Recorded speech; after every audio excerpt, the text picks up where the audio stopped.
Monsoon ಬಂದ ತಕ್ಷಣ travelling ಬಿಟ್ಟರೆ ಬೇರೆ ಏನೂ ಬರಲ್ಲ ನನ್ನ ತಲೆಗೆ.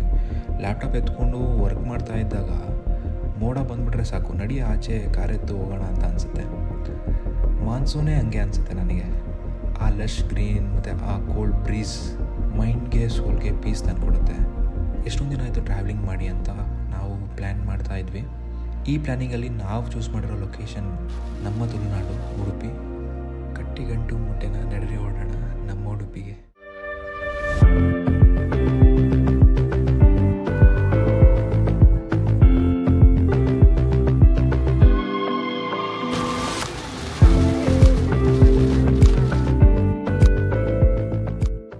ಉಡುಪಿಗೆ ಈ ನಮ್ಮ ಜರ್ನಿ ಶುರು ಆಗಿದ್ದು ರಾತ್ರಿ 11 ಗಂಟೆಗೆ. ದಾರಿ ಮಧ್ಯದಲ್ಲಿ ಗಾಡಿ ನಿಲ್ಲಿಸಿ ಬರ್ತ್ಡೇ ಸೆಲೆಬ್ರೇಷನ್ ಮಾಡಿದ್ವಿ. And it was kind of dream for me. ಎಷ್ಟೋ ವರ್ಷದಿಂದ ಈ ಥರ ಒಂದು ಸೆಲೆಬ್ರೇಷನ್ ಮಾಡಬೇಕು ಅಂತ ಆಸೆ ಇತ್ತು ನನಗೆ. ಅದನ್ನು ಮುಗಿಸ್ಕೊಂಡು ಹೊರಟ ನಮಗೆ ರಾತ್ರಿ ಪೂರ್ತಿ ಟ್ರಾವೆಲಿಂಗ್ ಇತ್ತು. ಬೆಳಗಾಗೋ ಅಷ್ಟರಲ್ಲಿ ನಾವು ರೀಚ್ ಆಗಿದ್ದು ತೀರ್ಥಹಳ್ಳಿಗೆ.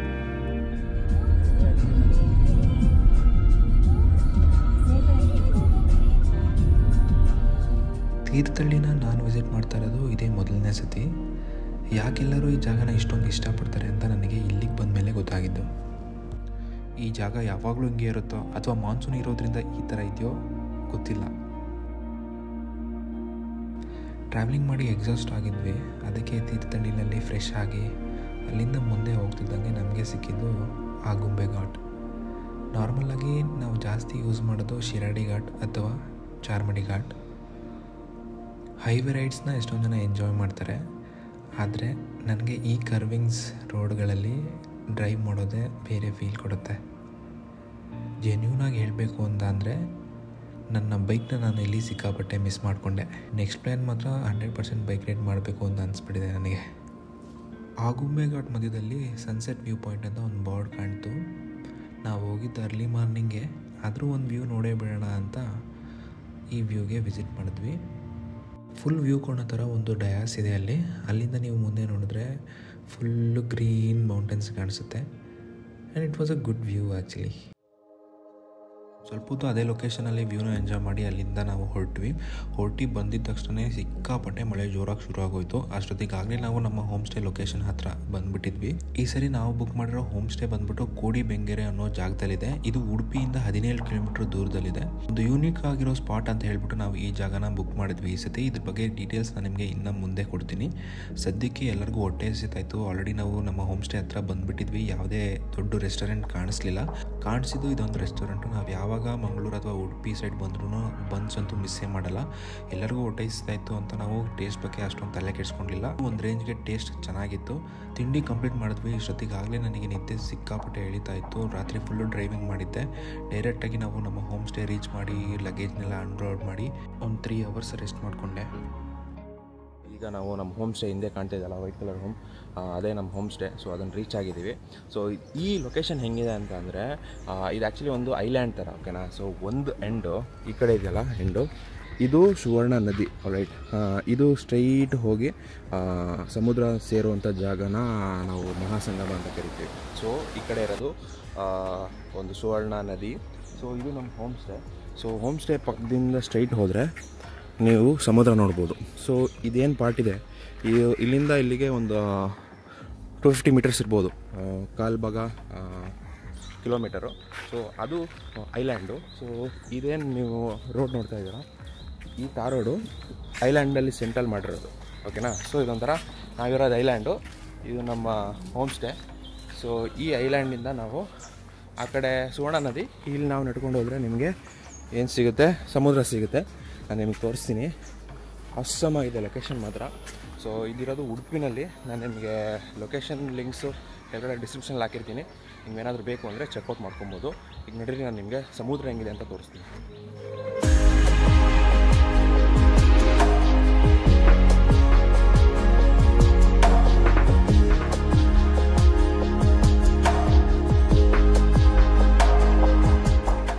ನೋಡಿ, ಅಲ್ಲಾಗಲೇ ನೀವು ಸಮುದ್ರ ನೋಡ್ಬೋದು ಇಲ್ಲಿ.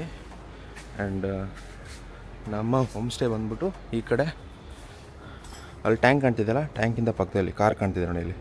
ಸೊ ಅಲ್ಲಿಂದ ಹಿಂಗೆ ನಡ್ಕೊಂಬಂದು ಈ ಕಡೆ ತಿರುಗಿದ್ರೆ ನೀವು ಸಮುದ್ರ ರೀಚ್ ಆಗ್ಬೋದು. ಹಿಂಗೋಗೋದಾ ಹಿಂಗೆ ಇಲ್ಲಿ ಯಾವುದೋ ಮನೆ ನೋಡಿ ಎಷ್ಟು ಚೆನ್ನಾಗಿದೆ ಅದು. ಐ ಥಿಂಕ್ ಅದು ಯಾವುದೋ ಒಂದು ಹೋಮ್ ಸ್ಟೇ ಇರುತ್ತೆ, ಬಟ್ ನಾವು ಮಾಡಿರೋ ಸ್ವಲ್ಪ ಆ ಕಡೆ. ನಮಗೆ ವ್ಯೂ ಬಂದುಬಿಟ್ಟು ಆ ಕಡೆದು ಸಿಗುತ್ತೆ. ಹಿಂದೆಗಡೆ ಬಾಲ್ಕನಿಯಿಂದ ಮೇಲ್ಗಡೆ ಬಂದರೆ ನಮ್ಮ ಹೋಮ್ ಸ್ಟೇಯಿಂದ ನೀವು ಸಮುದ್ರನೂ ನೋಡ್ಬೋದು.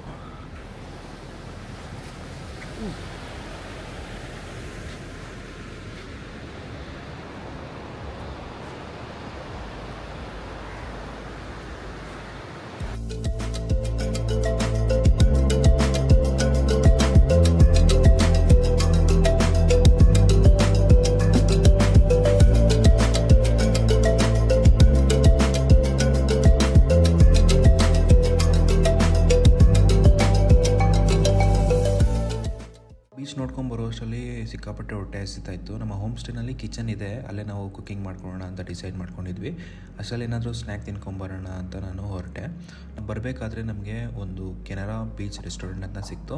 ಈ ರೆಸ್ಟೋರೆಂಟ್ ನೋಡೋಕ್ಕೆ ಚೆನ್ನಾಗಿತ್ತು ಮತ್ತು ಆ್ಯಂಬಿಯನ್ಸ್ ಕೂಡ ಚೆನ್ನಾಗಿತ್ತು ಮತ್ತು ಅಲ್ಲಿಂದ ವ್ಯೂ ನಿಮಗೆ ಬೀಚ್ ವ್ಯೂ ಸಿಕ್ಕಾಪಟ್ಟೆ ಚೆನ್ನಾಗಿತ್ತು.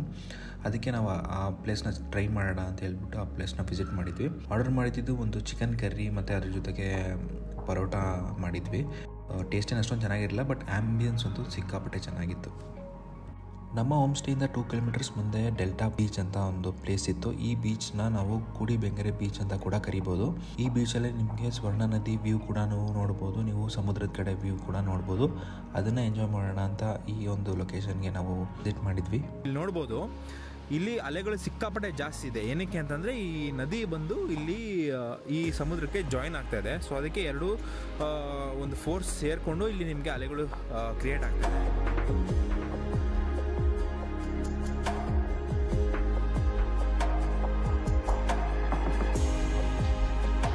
5:15 ಟೈಮ್ ಇವಾಗ ಆಲ್ರೆಡಿ. ಸೊ ಇವಾಗ ಸನ್ಸೆಟ್ಟನ್ನು ನಾನು ಟೈಮ್ ಲ್ಯಾಪ್ಸಲ್ಲಿ ನಾನು ನಿಮಗೆ ತೋರಿಸ್ತೀನಿ. ಏನು ಸೈಕಾಗಿರುತ್ತೆ ಇಲ್ಲಿ ವ್ಯೂ. ಜಸ್ಟ್ ಎಂಜಾಯ್ ಮಾಡಿ, ನೋಡಿ ಹೆಂಗಿದೆ ಅಂತ ಹೇಳ್ಬಿಟ್ಟು.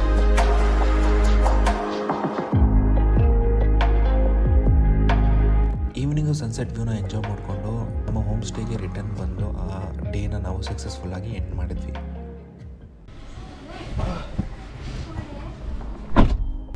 Welcome to day 2. ಇವತ್ತು 2ನೇ ದಿನ. ಔಟ್ಫಿಟ್ ನೋಡ್ತಾ ಇದ್ದೀರಾ ಅನಿಸುತ್ತೆ, ಇದರಲ್ಲೇ ಗೊತ್ತಾಗುತ್ತೆ ನಾವು ಎಲ್ಲಿ ಹೋಗ್ತಾ ಇದ್ದೀವಿ ಅಂತ. ಆಬ್ವಿಯಸ್ಲಿ ಉಡುಪಿ ಕೃಷ್ಣನ ದೇವಸ್ಥಾನಕ್ಕೆ ಹೋಗ್ತಾ ಇದ್ದೀವಿ. Times around 9 AM. ಎಲ್ಲರೂ ಬೇಗ ಎದ್ದು ರೆಡಿಯಾಗಿ ಬೆಳಗ್ಗೆನೇ 9 ಗಂಟೆಗೆ ಟೆಂಪಲ್ಗೆ ಹೋಗ್ತಾ ಇದ್ದೀವಿ. ಇಲ್ಲಿಂದ 9 ಕಿಲೋಮೀಟರ್ಸ್ ಇದೆ ಉಡುಪಿ ಟೆಂಪಲ್ಲು. ಸೊ ಅಲ್ಲಿಗೆ ಇವಾಗ ಪಯಣ.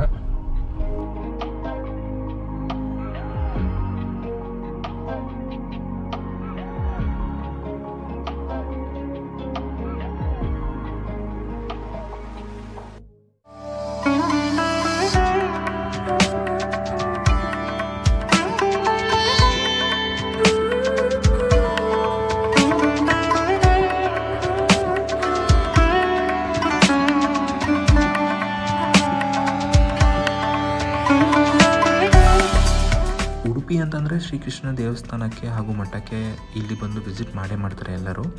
ಈ ದೇವಸ್ಥಾನನ 13ನೇ ಶತಮಾನದಲ್ಲೇ ಮಧ್ವಾಚಾರ್ಯರು ಕಟ್ಟಿರ್ತಾರೆ. ಇಲ್ಲಿನ ಹಿಸ್ಟಾರಿಕಲ್ ಇನ್ಸಿಡೆಂಟ್ ಏನಪ್ಪ ಅಂತಂದರೆ, ಕನಕದಾಸರು ಅಂದರೆ ಶ್ರೀಕೃಷ್ಣನ ಪರಮ ಭಕ್ತರು ಈ ದೇವಸ್ಥಾನಕ್ಕೆ ಕೃಷ್ಣ ವಿಗ್ರಹ ನೋಡಿ ದರ್ಶನಕ್ಕೆ ಅಂತ ಬಂದಾಗ ಅವರು ಕ್ಯಾಸ್ಟ್ ಲೋ ಅಂತ ಹೇಳ್ಬಿಟ್ಟು ಅವ್ರನ್ನ ಒಳಗಡೆ ಬಿಟ್ಟಿರೋದಿಲ್ಲ.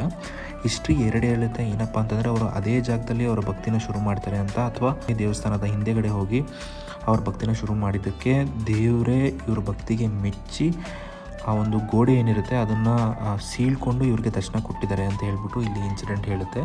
ಸೊ ಅದನ್ನೇ ನಾವು ಕನಕನ ಕಿಂಡಿ ಅಂತ ಕರಿತೀವಿ. ಕನಕದಾಸರಿಗೆ ದರ್ಶನ ಕೊಟ್ಟಂಥ ಒಂದು ಸಣ್ಣ ಬಾಗಿಲನ್ನ ನಾವು ಕನಕನ ಕಿಂಡಿ ಅಂತ ಕರಿತೀವಿ.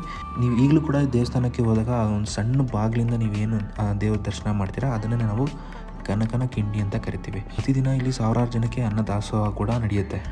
ದರ್ಶನ ಮಾಡೋದಕ್ಕೆ ಅಂತ ಲೈನಲ್ಲಿ ನಿಂತ್ಕೊಂಡ್ವಿ. ಸ್ವಲ್ಪ ರಶ್ ಕೂಡ ಇತ್ತು. ಒಂದು 3/4 ಗಂಟೆ ನಾವು ಕ್ಯೂನಲ್ಲಿ ನಿಂತ್ಕೊಂಡು ದರ್ಶನ ಕಂಪ್ಲೀಟ್ ಮಾಡಿಕೊಂಡು ಸ್ವಲ್ಪ ರೆಸ್ಟ್ ಮಾಡೋಣ ಮತ್ತು ಸಂಜೆ ಔಟಿಂಗ್ ಹೋಗೋಣ ಅಂತ ಹೇಳ್ಬಿಟ್ಟು ಆ ಒಂದು ಹೋಮ್ ಸ್ಟೇಗೆ ರಿಟರ್ನ್ ಬಂದ್ವಿ. ಈವ್ನಿಂಗ್ ಸನ್ಸೆಟ್ ನೋಡೋದಕ್ಕೆ ನಾವು ಇದ್ದಿದ್ದ ಲೊಕೇಶನಿಂದ ನಿಯರೆಸ್ಟ್ ಆಗಿ ಯಾವುದಾದ್ರೂ ಒಂದು ಬೀಚ್ ಇದೆಯಾ ಅಂತ ಸರ್ಚ್ ಮಾಡ್ತಾ ಇದ್ದೆ. ಆವಾಗ ಆನ್ಲೈನಲ್ಲಿ ನನಗೆ ಸಿಕ್ಕಿದ್ದು ಬ್ಲೂ ಫ್ಲ್ಯಾಗ್ ಬೀಚ್ ಪಾಡುಬಿದ್ರಿ ಅನ್ನೋ ಜಾಗದಲ್ಲಿದೆ. ಈ ಒಂದು ಜಾಗ ನಾವು ಇದ್ದಿದ್ದು ಕೂಡಿ ಬೆಂಗೇರ್ ಅನ್ನೋ ಜಾಗದಿಂದ 42 ಕಿಲೋಮೀಟರ್ ದೂರದಲ್ಲಿದೆ. ಇಲ್ಲಿ ಸ್ಪೆಷಾಲಿಟಿ ಏನಪ್ಪ ಅಂತಂದರೆ ಇದನ್ನು ಗೌರ್ಮೆಂಟ್ ಅಂಡರ್ಟೇಕ್ ಮಾಡಿದ್ದಾರೆ. ಅಲ್ಲೊಂದು ನೀಟಾಗಿರುವಂಥ ಗಾರ್ಡನ್ ಕೂಡ ಮೇಂಟೈನ್ ಮಾಡಿದ್ದಾರೆ. ನೀವು ಇಲ್ಲಿ ಎಂಟ್ರಿ ಹೋಗಬೇಕು ಅಂತಂದರೆ ಪರ್ ಹೆಡ್ಗೆ ನೀವು ಎಂಟ್ರಿ ಚಾರ್ಜಸ್ ಕೊಟ್ಬಿಟ್ಟು ನೀವು ಇಲ್ಲಿ ಎಂಟ್ರಿ ಮಾಡಬೇಕು. ಇನ್ನೊಂದು ಸ್ಪೆಷಲ್ ಏನಪ್ಪ ಅಂತಂದರೆ ಇಲ್ಲಿ ಒಂದು ಸ್ವಲ್ಪ ಬ್ಯಾಕ್ ವಾಟರ್ಸ್ ಇದೆ ಈ ಬೀಚಲ್ಲಿ. ಅಲ್ಲಿ ನಿಮಗೆ ಕಯಾಕಿಂಗ್ ಕೂಡ ಆಪ್ಷನ್ಸ್ ಇರುತ್ತೆ. ನೀವು ಸಿಂಗಲ್ ಅಥವಾ ಡಬಲ್ ಕಯಾಕಿಂಗ್ ಏನಾದರೂ ಮಾಡ್ತೀರಾ ಅಂತಂದರೆ ಇಲ್ಲಿ ಎಲ್ಲ ಆಪ್ಷನ್ಸ್ ಕೂಡ ಇದೆ. ಮತ್ತು ನೀವು ಫೋಟೋಶೂಟ್ ಏನಾದರೂ ಮಾಡ್ತೀರಾ ಅಂತಂದರೆ ಫೋಟೋಸ್ ತೊಗೊಳೋದಕ್ಕೆ ಅಂತಲೇ ಅಲ್ಲಿ ಒಯಾಲೆ ಆಗಿರ್ಬೋದು. ಮತ್ತು ಆ ಗಾರ್ಡನ್ ಕೂಡ ನೀಟಾಗಿ ಮೇಂಟೈನ್ ಮಾಡಿದ್ದಾರೆ. ಮತ್ತು ಅಲ್ಲೊಂದು ಕಾಫಿ ಶಾಪ್ ಕೂಡ ಇದೆ. ಈವ್ನಿಂಗ್ ಟೈಮಲ್ಲಿ ಒಂದು 2 hours ಟೈಮ್ ಸ್ಪೆಂಡ್ ಮಾಡೋದಕ್ಕೆ ಇದೊಂದು ಪರ್ಫೆಕ್ಟ್ ಲೊಕೇಶನ್. ನೀವೇನಾದರೂ ಉಡುಪಿ ಹತ್ರ ಇದ್ದರೆ ಐ ಥಿಂಕ್ ನೀವು ಈ ಒಂದು ಬೀಚ್ನ ಚೆಕ್ಔಟ್ ಮಾಡಲೇಬೇಕು.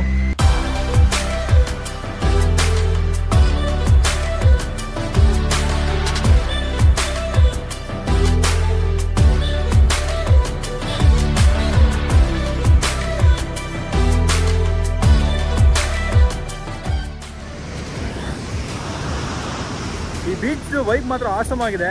ಈ ಹಿಂದೆಗಡೆ ನಾನು ನೋಡ್ತಾ ಇದ್ದೀರಲ್ಲ ಇದು ಬೀಚು. ಸೊ ಇಲ್ಲಿಂದ ನೀವು ಸ್ಟ್ರೈಟ್ ನೋಡಿದ್ರೆ ಈ ಕಡೆ ಬ್ಯಾಕ್ ವಾಟರ್ಸ್ ಥರ ಇದೆ. ಇಲ್ಲಿ ಕಯಾಕಿಂಗು, ಸೈಕ್ಲಿಂಗ್ ಬೋಟು ಅದೆಲ್ಲ ನಡೀತಾ ಇದೆ. ಬನ್ನಿ ಹೋಗಿ ಅದಕ್ಕೆ ಜಾಯ್ನ್ ಆಗೋಣ.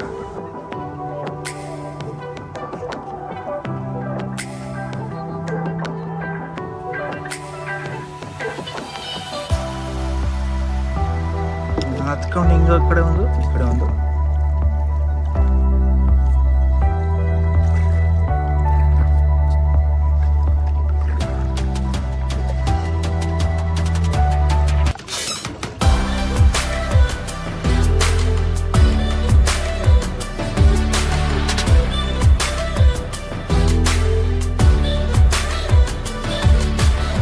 Today's are last day. Most of ಇವತ್ತು ಟ್ರಾವೆಲಿಂಗ್ ಇರುತ್ತೆ. ಮಂಗಳೂರು ಸೈಡಿಂದ ಹೋಗೋಣ ಅಂತ ಅನ್ಕೊಂಡಿದ್ದೀವಿ. ಇನ್ನೂ ಡಿಸೈಡ್ ಮಾಡಿಲ್ಲ ಯಾವ ಕಡೆಯಿಂದ ಹೋಗ್ತೀವಿ ಅಂತ. ನಾನು ಬಂದಾಗ ನಮ್ಮ ಹೋಮ್ ಸ್ಟೇದು ಟೂರ್ ಕೊಟ್ಟಿರಲಿಲ್ಲ ಹೆಂಗಿದೆ ಅಂತ ಹೇಳ್ಬಿಟ್ಟು. ಸೊ ಇವಾಗ ನಮ್ಮ ಹೋಮ್ ಸ್ಟೇ ಹೆಂಗಿದೆ, ಇಲ್ಲಿಂದ ವ್ಯೂ ಯಾವ ಥರ ಇದೆ ಅಂತ ನಾನು ನಿಮಗೆ ತೋರಿಸ್ತೀನಿ. ಸೊ ಇದು ವರ್ಕಿಂಗ್ ಬೇ. ಸೊ ಇಲ್ಲಿ ಏನಾದರೂ ವರ್ಕಿಂಗ್ ಇದ್ದರೆ ನೀವು ಮಾಡ್ಕೊಬೋದು. ಆ್ಯಂಡ್ ವ್ಯೂ ನೋಡಿ ಅಲ್ಲಿದೆ. ಸೊ ಅದು ಸುವರ್ಣ ನದಿ, ನಾನು ನಿಮಗೆ ಹೇಳಿದ್ನಲ್ಲ ನೆನ್ನೆ. ಸೊ ಆ ನದಿ ವ್ಯೂ ನಿಮಗೆ ಈ ಕಡೆ ಕಾಣುತ್ತೆ. ಇದು ಮೇನ್ ಎಂಟ್ರೆನ್ಸು. ನಡ್ರಿ ಅಲ್ಲಿಂದ ತೋರಿಸ್ತೀನಿ.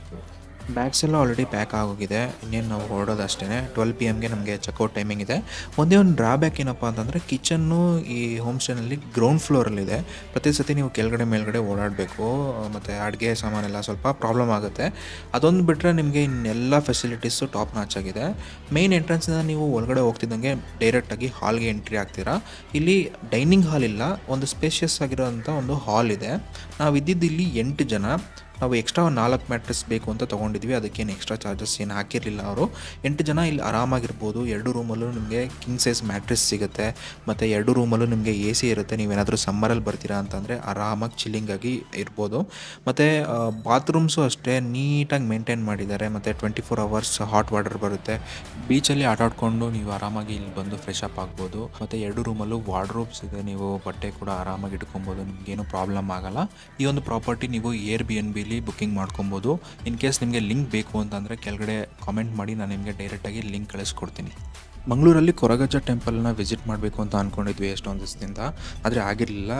ನಾವು ಇನ್ನೇನು ಉಡುಪಿಲಿದ್ದೀವಿ, ಮಂಗಳೂರು ಹತ್ರನೇ ಇದೆ ಅಂತ ಹೇಳ್ಬಿಟ್ಟು ಅದನ್ನು ವಿಸಿಟ್ ಮಾಡೋಣ ಅಂತ ಅಂದ್ಕೊಂಡ್ವಿ. ಉಡುಪಿ ಟು ಮಂಗಳೂರು ಹೋಗೋ ರೋಡಲ್ಲಿ ನಿಮಗೆ ಒಂದು ದೊಡ್ಡ ಮ್ಯಾಸಿವ್ ಆಗಿರೋವಂಥ ಗೋಪುರ ಕಾಣುತ್ತೆ.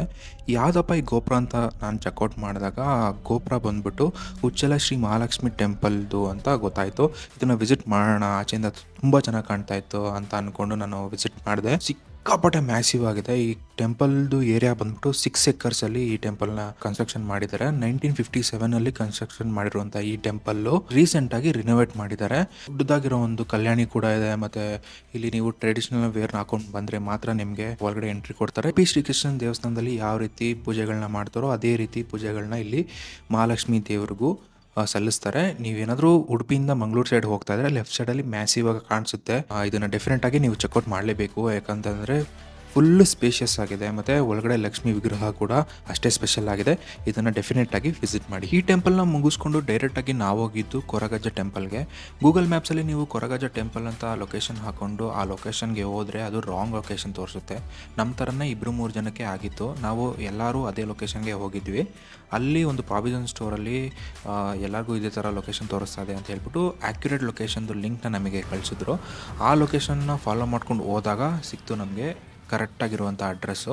ಮಂಗಳೂರಿಂದ ಅರೌಂಡ್ ಅದು ಒಂದು 20-25 ಕಿಲೋಮೀಟರ್ಸ್ ಆಚೆ ಹೋಗಬೇಕು ನಾವು. ಆವಾಗ ನಿಮಗೆ ಕೊರಗಜ್ಜ ಟೆಂಪಲ್ ಸಿಗುತ್ತೆ. ಆ ಟೆಂಪಲ್ ವಿಸಿಟ್ ಮಾಡಬೇಕಾದ್ರೆ ನೀವು ಯಾವುದೇ ರೀತಿ ಪೂಜೆ ಸಾಮಾನು ತೊಗೊಂಡು ಹೋಗೋಂಗಿಲ್ಲ ಇಲ್ಲಿ. ಅದು ಈ ಒಂದು ಟೆಂಪಲ್ದು ಸ್ಪೆಷಾಲಿಟಿ. ನೀವಿಲ್ಲಿ ಏನೇ ಕೋರಿಕೆ ಇದ್ದರೂ ನೀವು ಇಲ್ಲಿ ದೇವರಿಗೆ ಏನಂತಾರೆ ಲಿಕ್ಕರ್ ಅಥವಾ ಎಣ್ಣೆ ಬಾಟ್ಲು ಅಂತ ನಾವೇನಂತೀವಿ ಅದನ್ನು ನೀವು ದೇವರಿಗೆ ಅರ್ಪಿಸ್ಕೊಂಡು ಅದು ಜೊತೆಗೆ ಒಂದು ವಿಳ್ಯದೆಲೆ ಕೂಡ ಕೊಡ್ತಾರೆ. ಅದನ್ನು ತೊಗೊಂಡೋಗಿ ದೇವರಿಗೆ ಅರ್ಪಿಸ್ಬಿಟ್ಟು ನೀವು ಬರಬೇಕಾಗಿರುವಂಥ ಒಂದು ಪ್ರತೀತಿ ಇಲ್ಲಿದೆ. ಈ ಒಂದು ಟೆಂಪಲ್ನ ನಾವು ವಿಸಿಟ್ ಮಾಡಿಕೊಂಡು ಅಲ್ಲಿಂದ ವಾಪಸ್ ಮಂಗಳೂರಿಗೆ ಬಂದು ನನಗೆ ಎಷ್ಟೊಂದು ದಿವಸದಿಂದ ಡ್ರೀಮ್ ಇತ್ತು ಪಬ್ಬಾಸ್ ಐಸ್ ಕ್ರೀಮ್ ತಿನ್ನಬೇಕು ಅಂತ. ಎಷ್ಟೊಂದು ಜನ ಹೇಳಿದರು. ನಾನು ಮಂಗಳೂರಿಗೆ ಜಾಸ್ತಿ ಹೋಗಲ್ಲ. ಈ ಸತಿ ಬಂದಾಗ ಪಬ್ಬಾಸ್ ಐಸ್ ಕ್ರೀಮ್ನ ಟೇಸ್ಟ್ ಮಾಡಲೇಬೇಕು ಅಂತ ಅಂದ್ಕೊಂಡಿದ್ದೆ. ಅದನ್ನು ವಿಸಿಟ್ ಮಾಡೋದಕ್ಕೆ ಅಂತ ನಾವು ಹೊರಟ್ವಿ. ಆ್ಯಂಡ್ ಹೇಳಬೇಕು ಅಂತಂದರೆ ಒಂದು ಐಸ್ ಕ್ರೀಮ್ ಪಾರ್ಲರು ಈ ಥರ ಇರುತ್ತೆ ಅಂತ ನನಗೆ ಅವತ್ತೇ ಗೊತ್ತಾಗಿದ್ದು.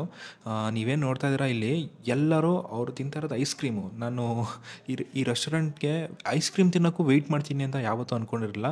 ಬಟ್ ಈ ರೆಸ್ಟೋರೆಂಟಲ್ಲಿ ವೆಯ್ಟ್ ಮಾಡೋಕ್ಕೆ ಹೇಳಿ ಸೀಟ್ಸ್ ಎಲ್ಲ ಖಾಲಿ ಆದಮೇಲೆ ನಮಗೆ ಒಳಗಡೆ ಬಿಟ್ಟರು. ಆ್ಯಂಡ್ ಫುಲ್ ರೆಸ್ಟೋರೆಂಟ್ ಬರೀ ಐಸ್ ಕ್ರೀಮ್ಗೋಸ್ಕರನೇ. ಮೆನು ನೋಡಿದ್ರೆ ನಿಮಗೆ thousands of speciality ice creams ನಿಮಗೆ ಇಲ್ಲೇ ಸಿಗುತ್ತೆ. ಆ್ಯಂಡ್ ಟೇಸ್ಟು ಅದು ಅಷ್ಟೇ ಟಾಪ್ ನಾಚ್ ಆಗಿತ್ತು. And I recommend if you don't know, ನಿಮ್ಗೆ ಗೊತ್ತಿಲ್ಲ ಅಂತಂದರೆ ಪಬ್ಬಾಸ್ ಐಸ್ ಕ್ರೀಮ್ ಟೇಸ್ಟ್ ಮಾಡಲೇಬೇಕು ನೀವು. ಅಲ್ಲಿಂದ ನಾವು ಡೈರೆಕ್ಟಾಗಿ ಹೊರಟ್ವಿ. ಆ್ಯಂಡ್ ಇಲ್ಲಿಗೆ ನಮ್ಮ ಉಡುಪಿ ವ್ಲಾಗ್ ಮುಗಿಯುತ್ತೆ. ನಿಮ್ಗೇನಾದರೂ ಈ ಒಂದು ವ್ಲಾಗ್ ಇಷ್ಟ ಆಯಿತು ಅನ್ನೋದಾದರೆ ನನ್ನ ಚಾನಲ್ಗೆ ಸಬ್ಸ್ಕ್ರೈಬ್ ಮಾಡಿಕೊಂಡು ಬೆಲ್ ನೋಟಿಫಿಕೇಷನ್ ಮೇಲೆ ಕ್ಲಿಕ್ ಮಾಡ್ಕೊಳ್ಳಿ. ಇದೇ ರೀತಿ ಸಿನಿಮ್ಯಾಟಿಕ್ ವ್ಲಾಗ್ಸ್ನ ಮಾಡೋದು ನನ್ನ ಪ್ಯಾಷನ್ನು. ಇದೇ ರೀತಿ ವ್ಲಾಗ್ಸ್ ಫ್ಯೂಚರಲ್ಲಿ ಬರುತ್ತೆ, ಅದಕ್ಕೂ ಕೂಡ ಸಪೋರ್ಟ್ ಮಾಡಿ. And see you in the next one. ಅಲ್ಲಿ ತನಕ ನಮಸ್ಕಾರ.